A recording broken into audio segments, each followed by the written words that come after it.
over there? How's the day going so far? Just literally, well, not literally, but yeah. Woke up about half hour ago. What's the Mark Simmons morning routine? Get up late. I don't know if this is normal for comedians. I'm assuming it's fairly normal because obviously we get home late at night. So, but yeah, I'm terrible. But then ever since I was a teenager, I haven't liked getting up ever. So my job is literally perfect for my instincts. Got a new housemate. Came home the other night, went into his room. He was in bed burning candles. And I was like, oh, it smells like incest in here. He was like, I think you mean incense. Right? And he laughed. His sister laughed. I think it's true of comedians, but then I think some comedians lean into it more than others. I think there is that thing of like, oh, yeah, comedians, we do this, we have this lifestyle. And I think there's a lot of those sort of, and I think lad culture leans into it a little bit more of like, oh, this is what comedians do, and it's like you're speaking for a big population of people. Sometimes you're like, yeah, okay, some of us.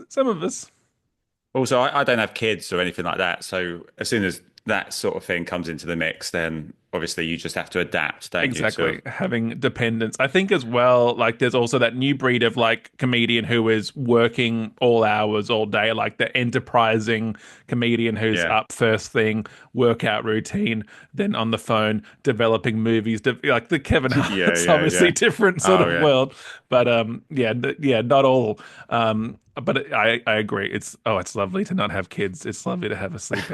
It rules.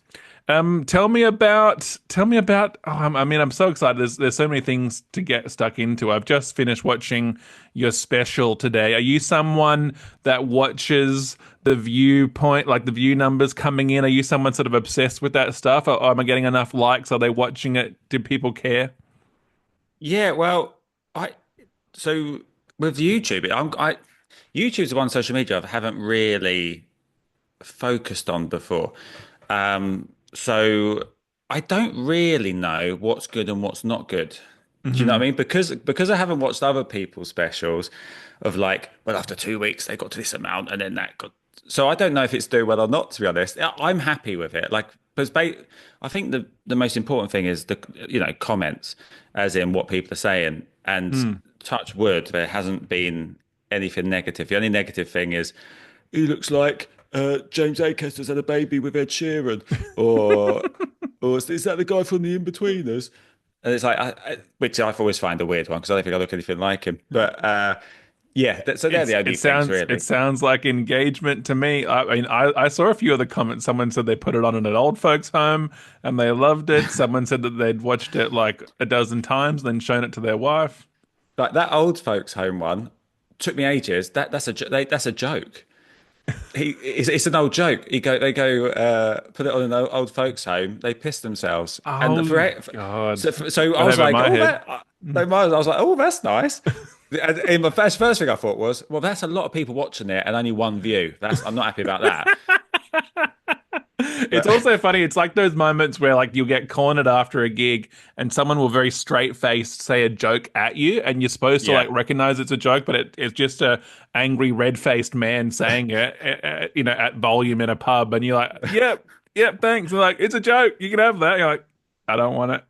But the worst one is when the joke isn't any good, as in it doesn't make sense. So I don't know how, even so, that they're trying to tell you a joke and it's no good, and I don't know when it's finished because I don't understand what's happening. I get people giving me other punchlines to my jokes as well online. Oh, you know what you could say? It's type stuff. I mean, the other day someone did kind of give a good suggestion, but like it's 2 years too late, mate. Like I just put a special out. I admit I was watching your show and I went, you know what? Just for an exercise, it got towards the end, especially because one of the jokes has a big build up. You're doing the joke where you ask everyone their height in the audience. Oh, and I was like, yeah. Okay, I should be able to figure this out. We could do this. Actually, we won't end on this, but as you're a fun crowd, we could do this. Just on the end there, how tall are you, mate? 5'9". 5'9", brilliant. Next one, how tall are you? 6'2". 6'2", are you? Oh, brilliant. Next one, how tall are you? 179 centimetres. 179 centimetres. Why are you talking like that?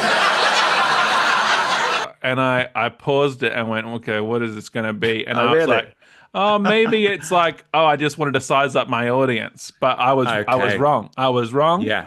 but I can have that now. But yeah, no, exactly. But came up a lot actually. Quite a few people came up to me after with that joke, and they Mm. said, um, they said, "Oh, I thought you were going to say getting the measure of the audience." Yeah, interesting. So same sort of gag as me. Yeah. So, and that is the risk because that is something.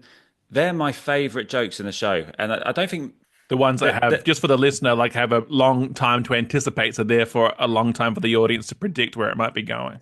yeah. So occasionally someone can guess. With that one, I don't think they ever have actually guessed correct. But what they can do is they can shout out, get the measure of the audience, and kind of ruin the joke. Yeah, They right. haven't said the punchline, but what's important with those bits, which I've discovered, and I've also discovered how to work around it if they mess it up, is you're building this tension, and then when you hit the punch, the tension release gets a big laugh. Mm. But if anyone in the room releases the tension early, the punchline will work, but it'll get a. Do you know what I Yeah. mean? And what I discovered, sorry, I'm getting geeky straight No, away please. with This this is what stuff. this podcast is all about. So, so what I discovered, two things I'll say about this actually. Firstly, is I changed the whole length of the show Mm. because of a problem. So there's a couple of bits at the end like this where I build tension. What happened when I first started the show I was doing, I have a support act. He does 2025 interval. I do my bit, and my bit was about an hour and 10 minutes. Oh, that's quite significant. Yeah. And then what happened was people kept going up to the toilet in these bits Oh, because wow. because of the tension because I wasn't going bang, bang, bang. They were thinking, oh, I can go to the toilet now. I could probably get back in time for the punchline. Yeah, yeah. And then when they got up, any kind of disruption, noise or anything, even if someone just sort of goes and looks and comes back, because in their head they're like, "Oh, is that guy going to the toilet? What's he doing? Is he Yeah. leaving?" Is as soon as you put anything else other than a joke in their head, you're losing the punchline when you eventually release it. Um, and the other thing I was going to say about that The punch, the two long parts. yeah, what Well, was I going to say? I mean, Um, as you think of it, like it is fascinating how sort of special, sacred, and delicate that connection is with the audience. That it can be as small, and you often see comedians go, "Oh, I got to move on to the next bit now." When they realize that moment's been lost, and they know that if they were to do the punchline, it just wouldn't get what it needs, and the audience just has to accept that. And that's well, the annoying thing is the audience don't understand that that's a thing. So Mm. because in their heads they go, "Well, just tell us it." But I know that that's going to change from a sometimes a round of applause if it's built nicely enough Mm. to then go, ah, And and that it will be a moment where they go, "Oh, the emperor wears no clothes." It's that moment where the special illusion is gone, and it's way better for you mm, to go, "I'm going to scrap that one myself," rather than you snap it out of my hands because yeah, then I'm going to lose this magic. I think yeah, that's yeah, really yeah, important. It's like a parent who is still seeing this magic by their kid or whatever. It's like, no, I need to keep this. If you see that I'm actually a pathetic loser at work, it's going to ruin this whole illusion that I'm creating. yeah. So what I started doing, so my Mm. rule generally was I'd go to one row of people asking, Mhm. and then this is something I developed to get And for the little. listener, you say, "What is your what? How tall are you?" How tall are you? How tall are you? Yeah. How tall are you? And the listener can And also try and guess where this punchline might be going. yeah, feel free, guys. Feel free. Um, so there's lots of little bits with this. So Mm. you can have little laughs if I'm in control of the little laugh.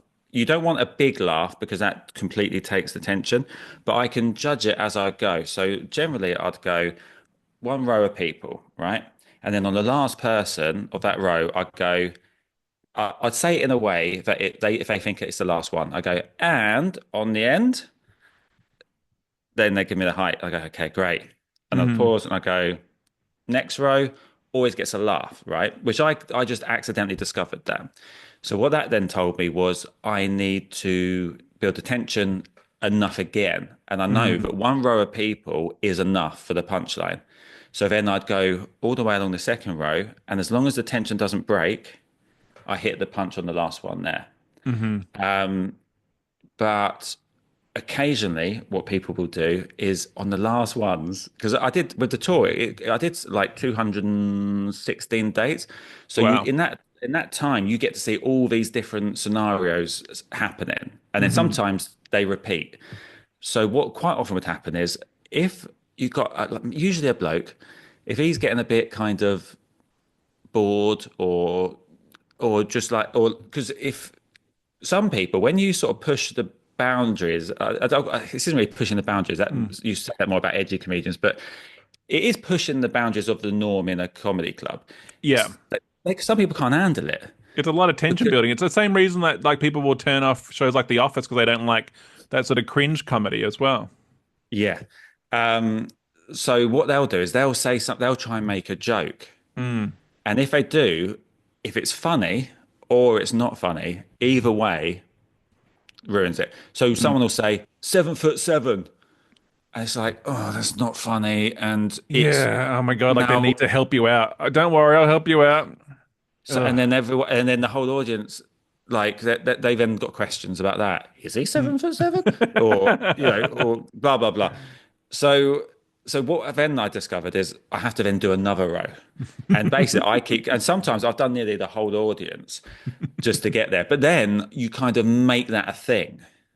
Yeah. So It you say becomes a to your clown, almost like a clown sort of joke. yeah, and I love it. I've never trained as a clown, but occasionally, very occasionally, when I'm out there, I think to myself, oh, I think I'm clowning here. Yeah, you're definitely in a joke like that. So, because like I did, even the other day when I was on stage the other day, and the lighting was terrible, and something I'm really conscious of is all the elements that can ruin a gig, and the audience not realize why it's being ruined.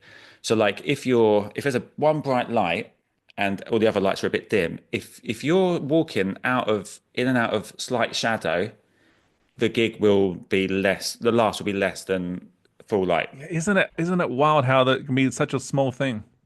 Yeah, and the audience have no idea. And even if you told, even if you, so if a gig was going badly and you complained about that to the audience, they'd go, "He's talking nonsense. He's just not being funny." Yeah. But what I tend to do is I tend to tell the audience running commentary of what from the off. If I because like what I did is as I was on there, as I was walking, I was noticing it, and I'd noticed that the laughs would dip or jokes where I know the normal laugh. I noticed that it's lower than normal. So then what I do is I go, I'd ask them, I go, am I lighter here and then than here? And I'd do that. And then I'd kind of explain a little bit, peek behind the curtain. I'd explain what's going on, why I say, see, I usually say, I've been doing this a long time.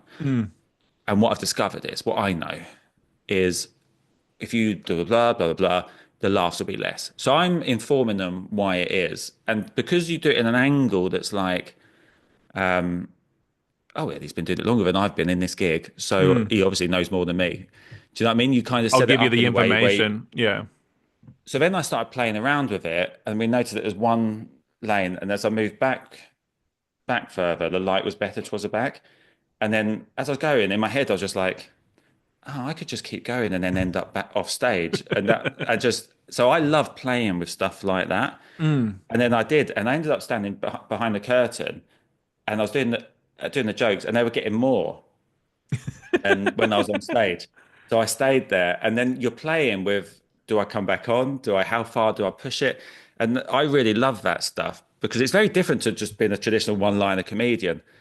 Which I But think I is think sort that, of perfect as well. Is like you have these one-liners, and you've been doing it for so long and so many times that they're so robust that you don't that you can okay, now the delivery in which I do them, is open to interpretation, and I can be playful, and look, I can do this standing on my head, I can do this while juggling. I yeah, did this the other night where I found myself, sorry, my dog's just barking in the background. I it's all right. I did a gig where there wasn't any spotlight, it was just like a low key bar gig, and I noticed this when the MC was on. I was like, you know what? I'm going to ask the person in the front row to turn their torch on their phone, and I'm going to Yep. take control of this. And taking control just makes such a big difference rather than going, oh, I'm just going to endure this imperfect thing and know that it's not working. What am I in control of? And that probably got the biggest laugh, was just being cheeky enough to ask Bruce in the front row, can you light me? Yeah, absolutely. And amazing. And then you can play with what, his reaction or how he's doing it, how his arm's aching after a while. Like, there's Yeah. so much you can do with it. He shined it And on my crotch for a little while. It's good stuff. perfect. Good guy. Tell Good me, guy. Mark, has it always been one-liners for you? When did it all begin? Um, I think deep down it has. But when I was starting, I came in with such little planning that it was very much kind of learning on the job as you're trying it. Like, there's just so much going on when I started comedy because I was always quite a shy. I wasn't shy in sort of my friend groups, but talking in front of people was a huge fear. Yeah, right. So like presentations at uni, suddenly being picked on at school to stand up in French class and be asked a question, anything like that, horrible. Like if I had a presentation at uni, I'd be dreading it for months if I know that it's coming Oh, up. so even still through to university is terrifying. Oh, absolutely. And what I've discovered is what I think it is it's talking into the void where people are just staring. And a lot of it is also not knowing enough about what you're talking about.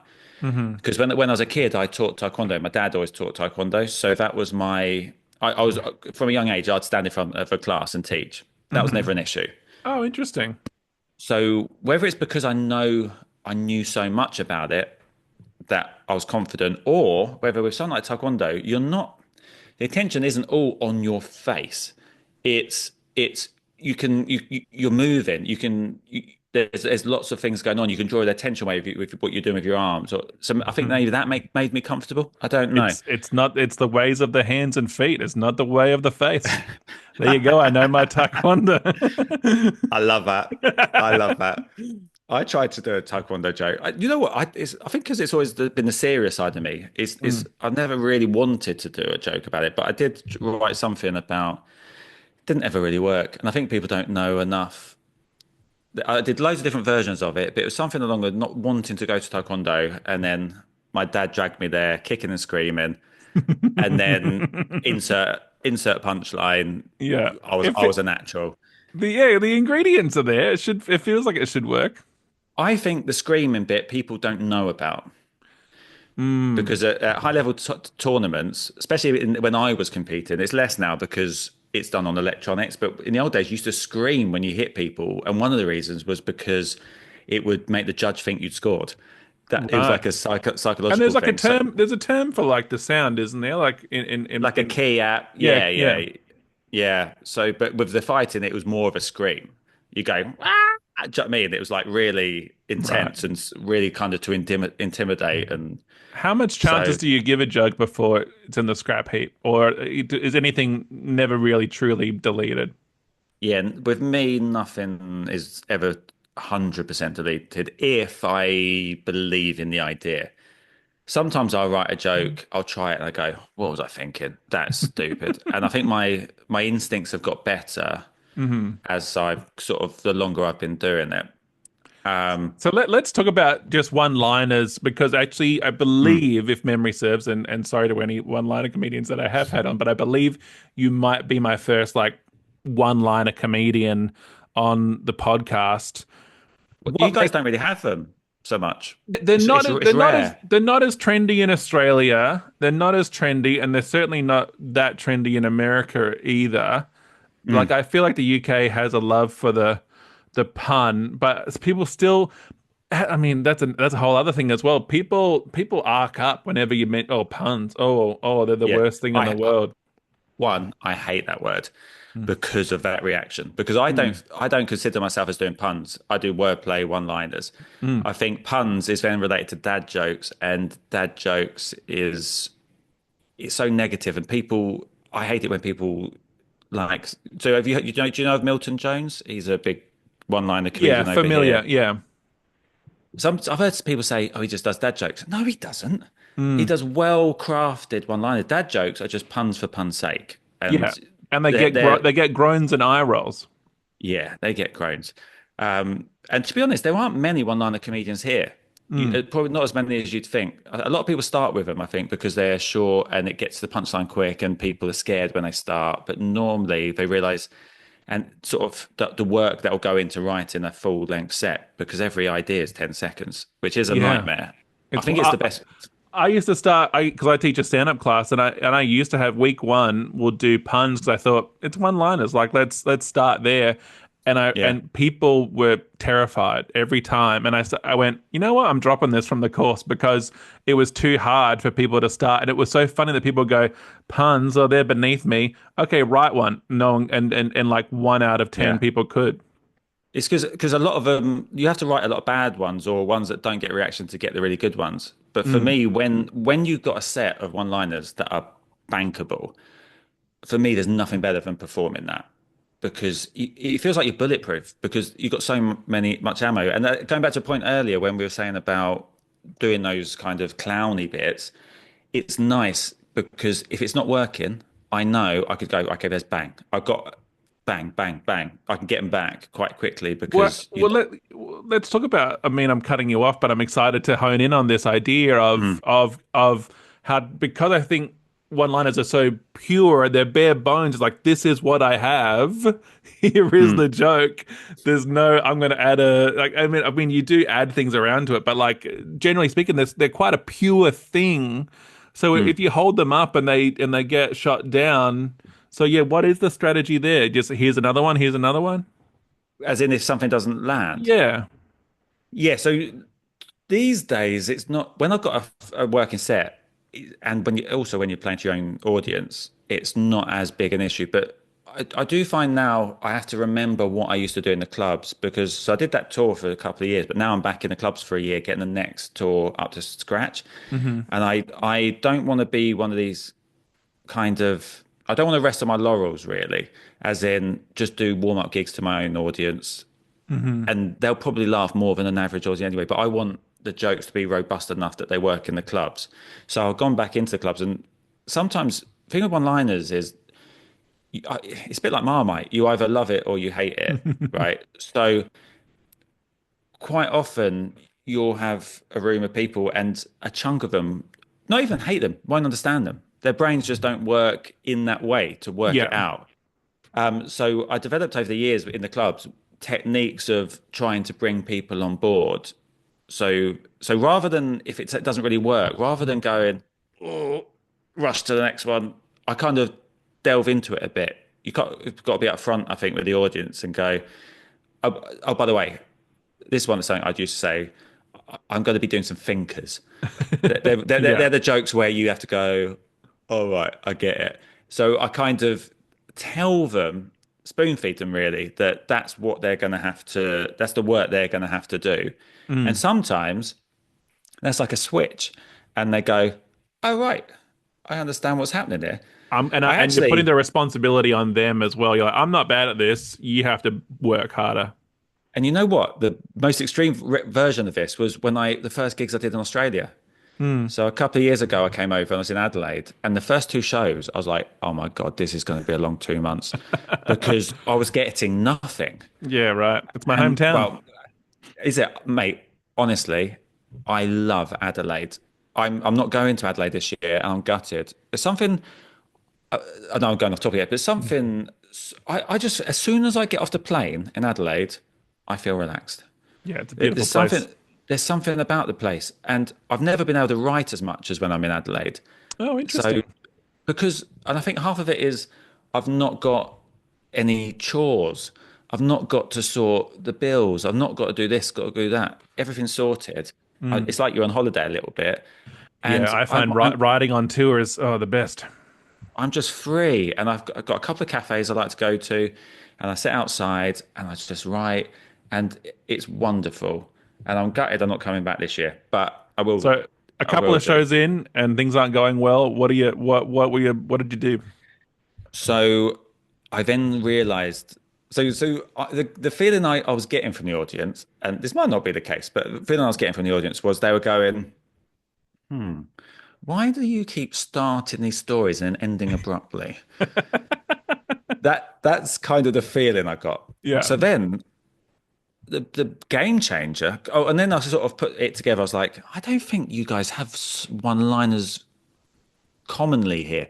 So I don't think it's something that's really on the wavelength. And also, there's also the point of there are references that we'll come back to that, but there's references that you guys don't have that we have. So, but initially, to actually kind of get the audience on board, all I did was I walk on, I go, I'm a one-liner comedian, so I'm going to tell you some short jokes, and that solved it. Isn't it incredible? I say the same thing to storytelling comedians because almost the opposite version, you start a story and the audience going, "Oh, it's been a while since there's been a big laugh." And if you go, "I'm going to tell you a story now," they go, "Okay, great. We'll recalibrate our expectations for like joke density, and because we know there's going to be a big payoff later on." And it's wild just sort of setting expectations, but it makes a huge difference. And I used to do that with Jongleurs gigs. You probably wouldn't have heard That's of one of Jongleurs. the franchises. Yeah, it's a franchise where the focus was more on people drinking than and by eating food than the comedy. The comedy was almost third on the list. So you get big groups of stag and hen groups and all that. And sometimes, but especially when I was new, it was like rabbit in the headlights. And if they didn't buy into it straight away, it was a long 20 minutes. But then I discovered actually I do just need to tell them what I'm going to be doing, like spell it out at the beginning. So it was almost like that. So every time I start a gig, and the same in New Zealand, exactly the same. Tell them what you're going to do. And I guess what's lucky about my style is, so someone like Milton Jones, he's like a character. He's like a weirdo character. But with me, I'm just a bloke telling jokes, really.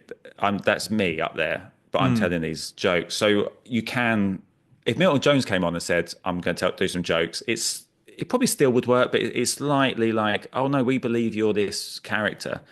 Whereas with me, I can just go there. I can comment on jokes. I can talk to the audience. In my new show, I've got a bit where I'm talking about I talk about a joke that wasn't working and I got it to work and the reason and stuff like that. So I sort of delve into the sort of nitty and gritty and give them a little peek behind the curtain, and I can get away with it. I do. Yeah, I find it so fascinating what you can do with audience expectations, because as you say, otherwise you're there after the show going, "Is it my references? Do they not get me? Is it something I'm doing?" Because I'm always encouraging comedians.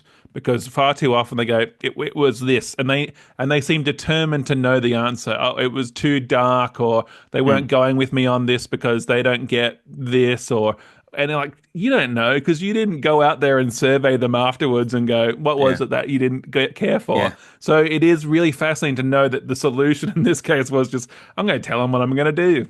Yeah, and sometimes I'll ask them if I'm doing new material and something doesn't land, I think should. I will get to the bottom of it in the gig because it's a new material gig. So what sort of data have you found? So just it's like references is a thing. Like it's like I quite often refer to this one because I always find it quite fascinating that like Game of Thrones, right? Biggest show in the world. I don't know if was it big over in Australia? Yeah. Biggest show in the world. And I wrote a couple of jokes where you have to have a bit of Game of Thrones knowledge, but not like majorly. And they consistently wouldn't land hard. And then you just ask the audience, how many of you, I'd go, by the way, how many of you actually have seen Game of Thrones? And there'd be half, or not even half. And then you go, okay, and how many saw the episode I'm referring to? Do you know what I mean? Yeah, in my head. You know what a red wedding is. Come on, guys, figure it out. Because I had a joke about Cersei, which was a big scene in the thing where she's doing the walk of shame. You know, she's stripped naked, they throw stuff at her. Shame. So my joke was something along the lines of, I can't remember the exact wording. Sorry, my phone's going. Something like, I really liked Game of Thrones until they did the scene where Cersei walked through the city having things thrown at her. Shame. So it's just that, but Yeah. There's so much it's such a stupid little joke, Mm. but it's so much relying on you knowing all the information. Yeah, I'd call that a load bearing reference. There are some references that just provide a little bit of detail and color, and they're fun for those people who get them. But when it really depends on it, and I feel similarly for sometimes puns are load bearing puns or load bearing wordplay, and that really is holding that pun up to be like, well, that better be excellent. The delivery on this better be brilliant because the whole joke is counting on that pun to hit hard.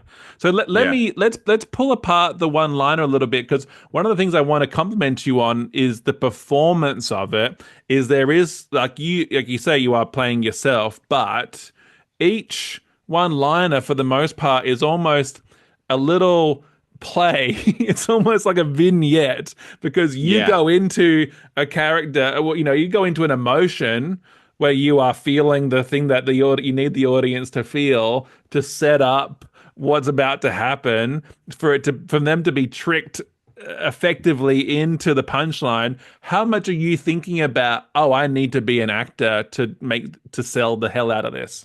Oh, that's nice of you to say. So I think in my head, the mentality is each. It sounds weird that you can actually pull this off in general as a comic, like, but each time I start a joke, I want the audience to go, "Oh, that last one, okay, he got us with that, but this is true, this is real," and then get them again, and they go, "Oh, he got us again." Okay, no, like that one wasn't right, but this one is real. So that's kind of the mentality, and it's amazing that you can. That does work. I guess it's just because it's all subconscious. If I actually stopped and really thought about it, I don't know. Well, it's a suspension of disbelief. You start the show, and I really want the listeners to go check it out. So I don't want to give away too much, but you start the show complaining about a bad back, and I'm there going, well, I know he's a jokester and a performer, and I can't take everything he does seriously, but I'm pretty convinced about that bad back. I did 200 shows, so I got really good at the bad back. And also, okay, so yeah, so basically, if this was before people came to see me live, I wouldn't want to reveal the secret, as it were. But I think when you're watching it on YouTube, I think you can still enjoy the whole, just watching the performance, even if you know that's a thing. And also, I think by the time you get to the point where it's revealed, you've probably forgotten that you know. Do you know what I mean? But with that, I think one thing that's important is it's the first thing I do. So I'm addressing the audience before. It's almost like, oh, sorry, guys, I'll start the show in a second, but you need to know this thing has happened. Okay. And I kind of, you've endeared yourself, and you've also started the magic show because I feel like, I mean, and I hope you don't find this offensive, but one-liners is the closest thing to doing comedy magic in that you are setting up a bunch of misdirections across the show. absolutely. And it is that the moment of magic is what ignites the laugh. It's the surprise. And with magic, it's surprise. And so it is essentially it's a trick. It is a trick because you're tricking the audience into to ignite an emotion or do you have an thing. affection? Do you have an affection for magic? Like I want to sort of as we sort of trace the one-liner story, and also I want to talk about creating a whole show of one-liners. But just while we're on that and tracing your journey, because so many comedians that listen to this are interested in where do things start. So when do things start taking shape of like, oh, I'm going to make this into a career? Was it always the dream to make it a career, or did you fall into it? Yeah, sorry, yeah, I went so off track earlier. No, Yeah, I'm here to host. yeah, you're amazing at it. You're very good at it. Very good. My memory's too bad. When I do my podcast, I do a podcast where I chat to comics about jokes. I'll then get to edit it, and I'll be like, "Oh, why didn't I forgot to go back to that." I just get carried away. So yes, so I didn't think it'd be a career originally because I was too. It didn't even enter my head that I could do it because I was too scared to talk in front of people. And then my mate, Stuart Foreman, who's actually in Australia now, he actually recommended this podcast to me. Oh yeah, great. Yeah, I know Stu. He's one of the members of the Comedy Writers Group. Brilliant. So he'd been doing the open mic circuit for a little while, and I just bumped into him. So there's a bit of background. So he and a few of his friends were in this little sketch group where they'd make videos, but it was way before YouTube or anything. So they just had a DVD, and somehow, oh yeah, I worked with his friend at a cinema, and he gave me the DVD of it, I and feel I like loved I it. feel like I'm a police officer who has like stopped you on the street and said like explain yourself, and you're like, well, officer, and my mate Stu, he had a DVD and there's a sketch group, there's a sketch group. Just get to this. Yeah, yeah, yeah. So he had been doing the open mic circuit. So he convinced me to have a go. Yeah, I right. don't, I Here's your don't, I don't, enabler. Here's the instigator. and he gave me a week to write 5 minutes. So that's what I did. So when I went on stage, it was just any thoughts I'd had in my life that were, I thought, vaguely amusing, I went on with. And I really liked Jimmy Carr when I was younger. Jimmy Carr sort of blew, the first time I saw Jimmy Carr, it sort of blew my mind because it was that thing where you've got to think to get the joke. And I enjoyed that process of receiving the joke and then being that self sort of, The audience is a participant. yeah, and you sort of feel good about yourself because you understood it. Do you know what I mean? And I Yeah, I'm loved that smart. as Yeah. as a kid. I loved that. So I think that was how I started. But because it was so inconsistent, I then didn't really know what I wanted to do. And then I discovered all these other comedians that were doing all these other styles that I'd never even seen before because I only ever saw the mainstream comics on TV. And I was like, oh, well, maybe I could try being a bit like that. Like Noel Fielding. I loved Noel Fielding and the Mighty Boosh. And then I went through quite a period of trying to be like that. I was like, doing I'm all gonna this be mad stuff. whimsical. Yeah, but then I discovered my brain doesn't work like that. So for me to turn over material, I was finding it really difficult. The And what I bits would that still say though is that there is whimsy in your one-liners. You okay, staring yeah. at a painting of your house and the reveal of that. It's like, oh, well, this is whimsical. Oh, okay, that's cool. That's good to know. Yeah, I think that obviously one-liners is quite an old traditional style of comedy, but I feel like within my show, you're getting little all the other styles of comedy I love creep in a little bit. So, like you say, there's a little bit of clowning. There's a bit of surrealism. There's the building the tension. That's a whole thing of like I love. The comedy I enjoy a lot, or I laugh at a lot, is comedy where I don't really 100% understand it, as in how they put it together. Like there's a guy called Brian Gittins who over here, very weird, one of the weird acts, and which you guys specialize in that sort of stuff, We like have we stuff have a that's lot of out weirdos. there. Yeah. Yeah, and I love it, and that's what I laugh at the most. And he does things where he sort of, you're like, why is he doing this thing? But with the difference with when I do anything like that, it's you're going, why is he doing this thing? And I always hit with a punchline at the end. It always is building to an actual joke. And I guess I do that out of fear of if I don't buy into it, I need an out. Yeah, it is terrifying to go like, oh, well, this is it has an ambiguous ending where I just decide it's Yeah. ended, or the audience needs to reach some sort of zenith for me to sort of call an end to this. So, give us a sense of context in terms of the year when things are in that developmental will I won't I type stage. What year was this when you were sort of a About, burgeoning comedian? about 2008. Yeah, right. So and that style of comedy was quite trendy then as well. That was kind of the cool when you're a new act coming through. It's like you should be surreal and stuff because that's guaranteed originality and all this sort of thing. And yeah, Mighty Boosh was really cool. Being a white dude, it's like, okay, how do I add a bit of color to my act? Yeah, well, to be honest, back then I don't think that It that wasn't it wasn't untrendy. that being no, it wasn't. It was that didn't come into your head really. It wasn't, but that sort of developed more as as the whole industry's changed a lot since we started. So that wasn't ever.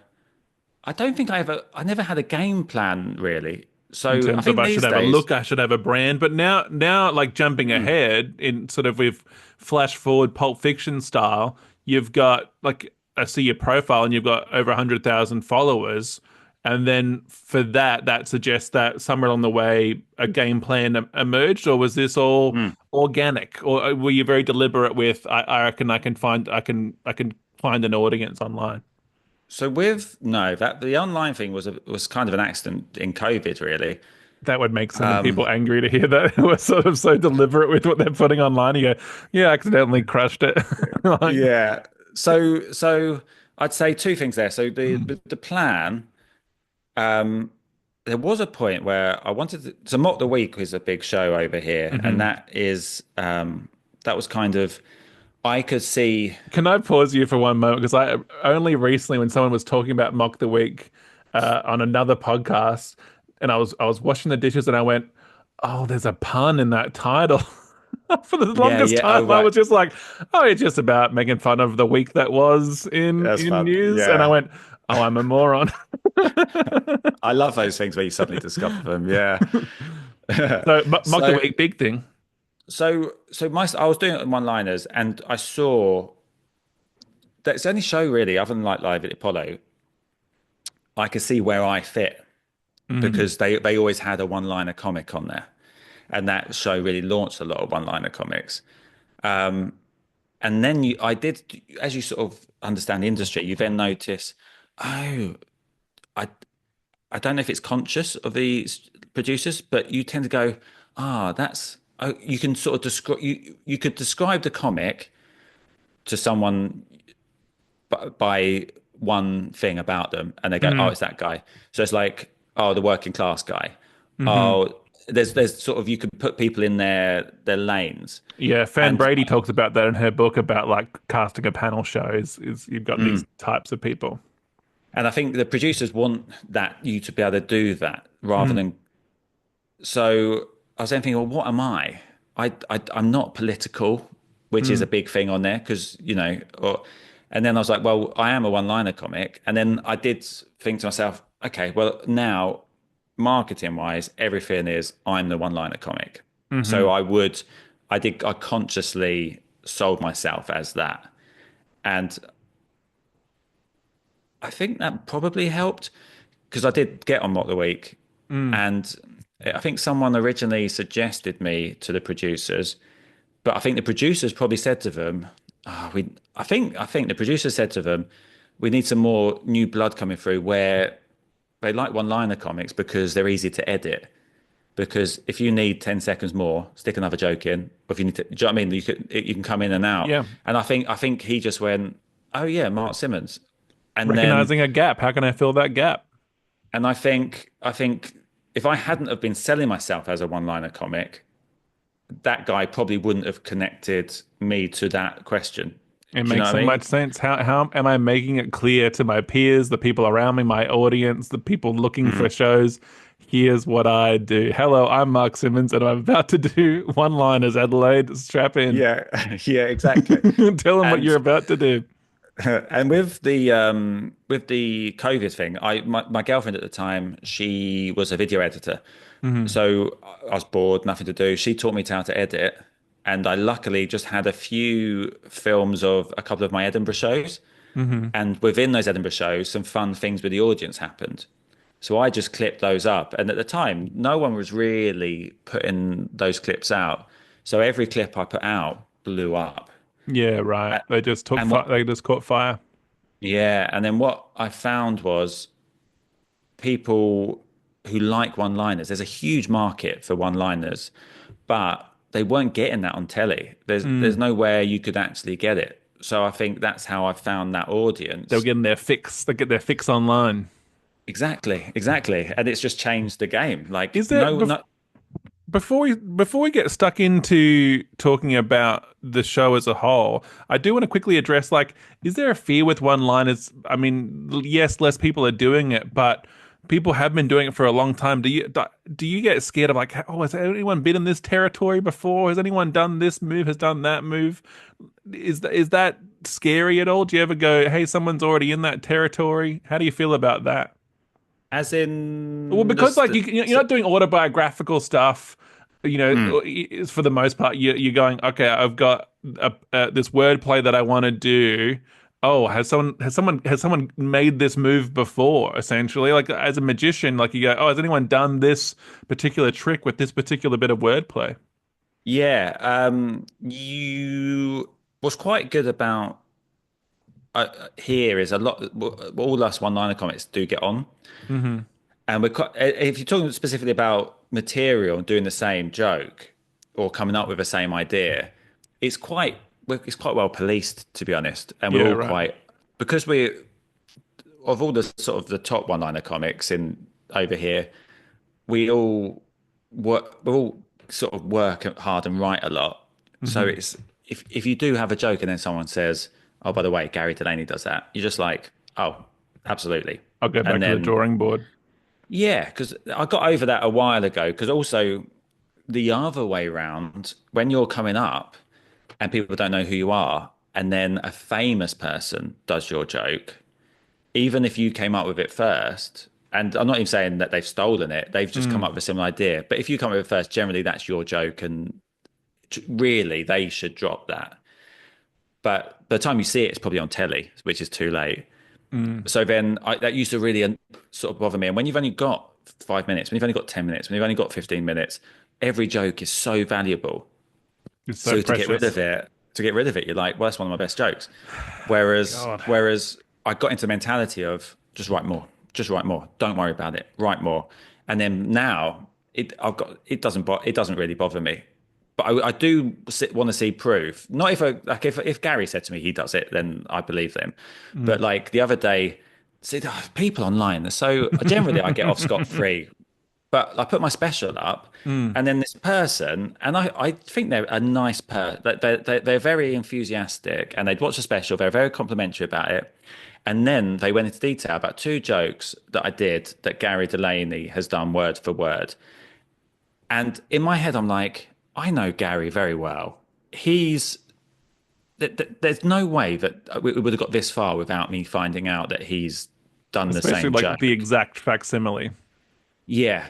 And so I'm just like, why have you? This is mad. One, writing all like an essay about it. And then I thought, well, hang on, I did those jokes on Mock the Week. Mm. So all he's done is he's seen me do them, remembered them, and because Gary Delaney was the main one-liner guy for ages on Mock the Week, he's just associated that with Gary, and he's now Right. telling me that I've stolen my own joke. And then I messaged back and said to him, I'm always very polite because Mm. I'm glad he's watched it, and I'm very appreciative. And I just said, I think I did those on Mock the Week, and I think you might have. And he went, oh yeah, maybe, yeah. And then he said he'd quoted one of the jokes to his mate for his. It's about a wedding, and he got his mate to do it at his wedding. So that's why he remembers that wording specifically.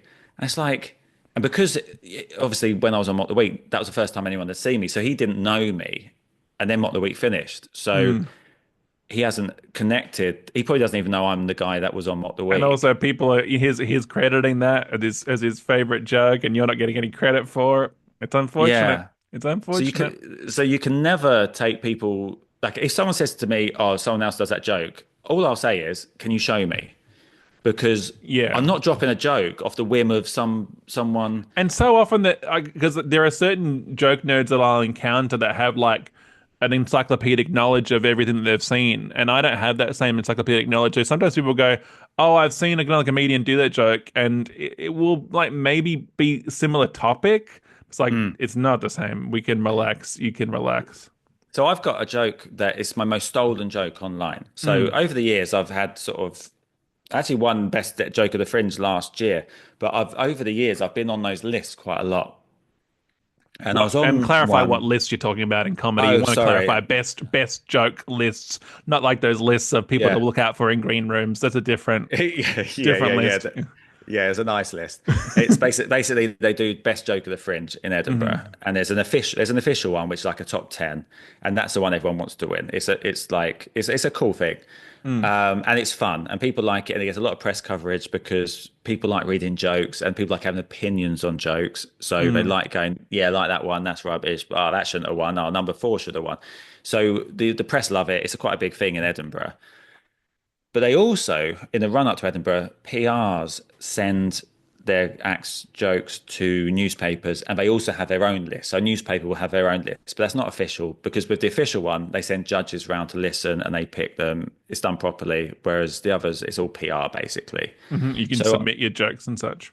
yeah, and one of my first year, I think it might have been my first year doing Edinburgh. They asked me somehow I got a connect. I never had PR in Edinburgh, so somehow I submitted a joke to a newspaper, and they listed it as in their top one or two. And that joke since has been taken off there, and it's gone everywhere. But no one ever sort of acknowledges it to me. No credit. No, no, and it's on, mate. It's on. I've been in the card shop, and it's on birthday cards, and it's like memes, and it's all gone crazy. Which is looking now, it's quite cool, isn't it? Because that's going to be around forever, and that's something I wrote. But because that's now is it in the lexicon? Is that a good? Is that a It's in posh word? the zeitgeist. Because it's in the zeitgeist. What happens now is sometimes I will do that joke, but people think I've nicked it online. So that's quite a common thing. But it doesn't bother me. I wrote knock knock, who's there? That was me. Yeah. So I'll tell you what the joke is. Yeah, It's, great. Yeah, we need to give you the credit. yeah. It's I went to the bookshop, asked a woman for a book about turtles. She said hardback. I was like, yep, and little heads.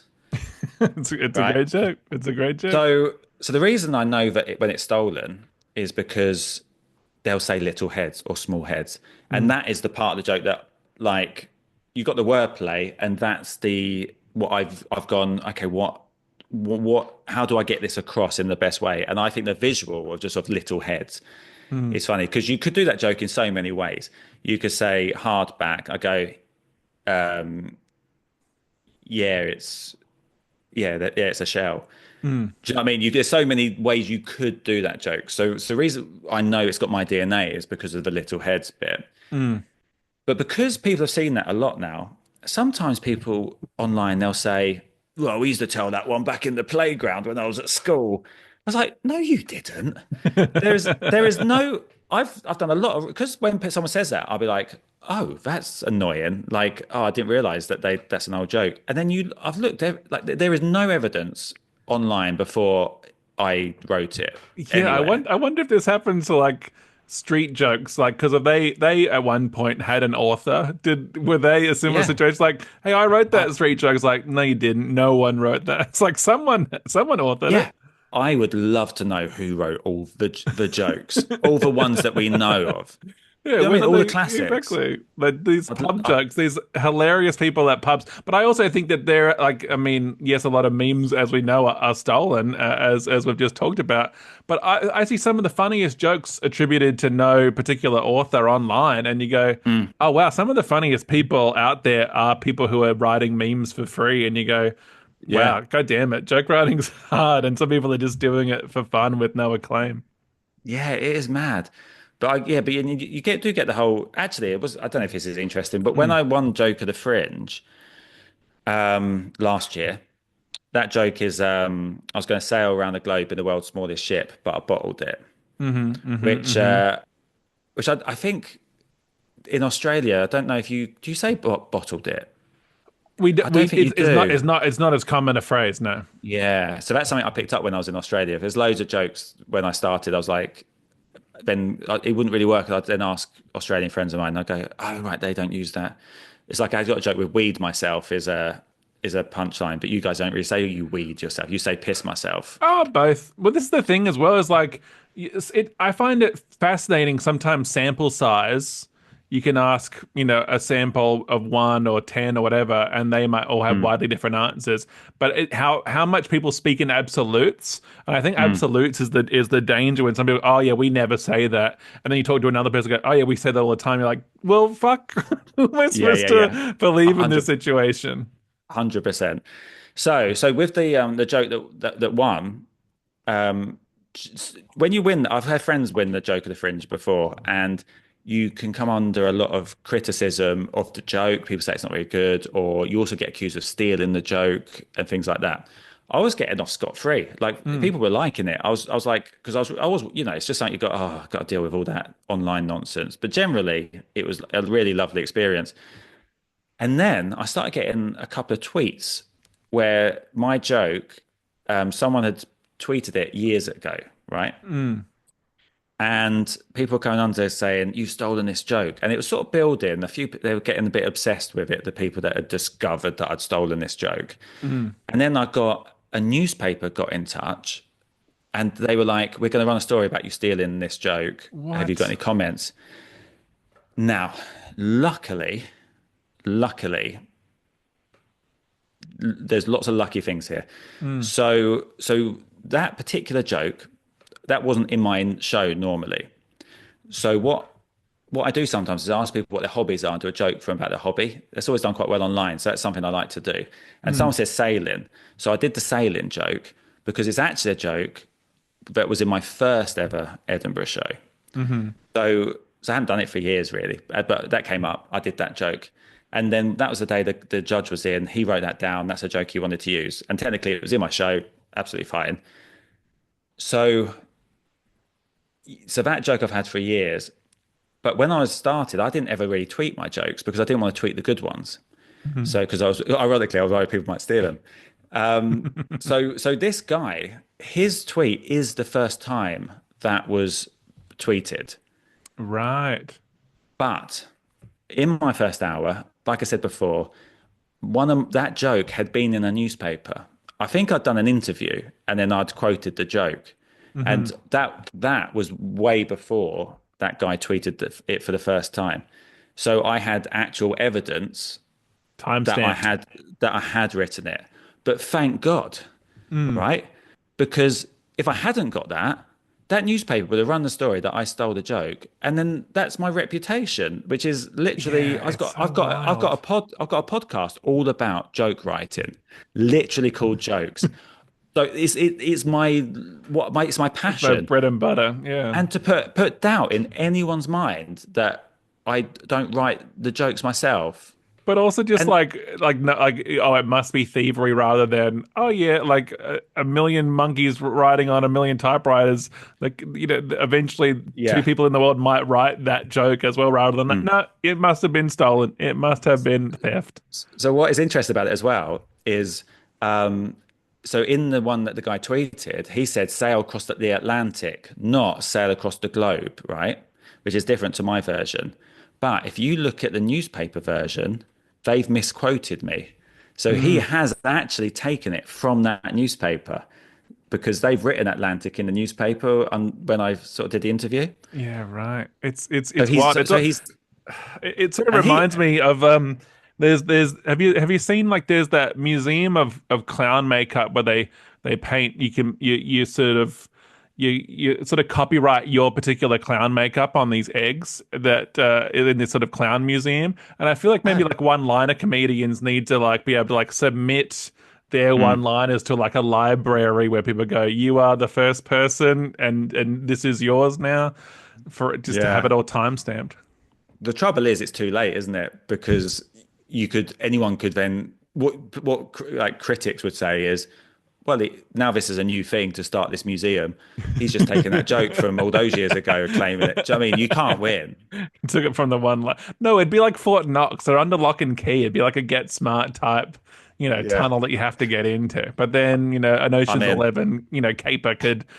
We gotta wrap up. You've been very generous with your time. I do want to talk about. I mean, is there a quick version, like a summary maybe of talking about, if you've got time, approaching an hour of one-liners? Like, how do you make a one-liner show? Because it is so joke dense, and an audience can get tired even if they're well satiated with jokes, that they do start to go, all right, the barrage is a little too thick and fast. Stop. We're done. We're satisfied. For me, that's where the creativity comes in. Like, that's where I get a lot out of the creativity, because if you look at the one-liner comics, if we're doing 10-minute sets, you're thinking, oh, they're quite similar vibes.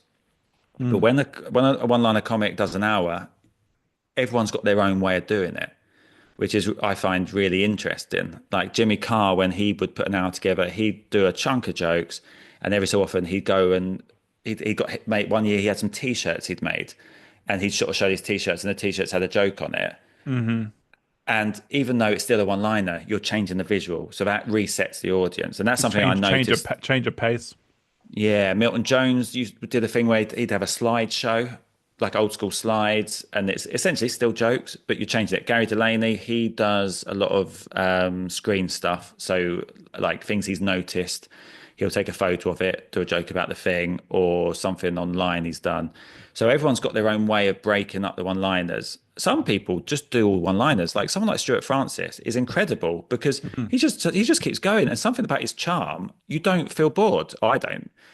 When I was putting it all together, I had that in my mind that I need to do something.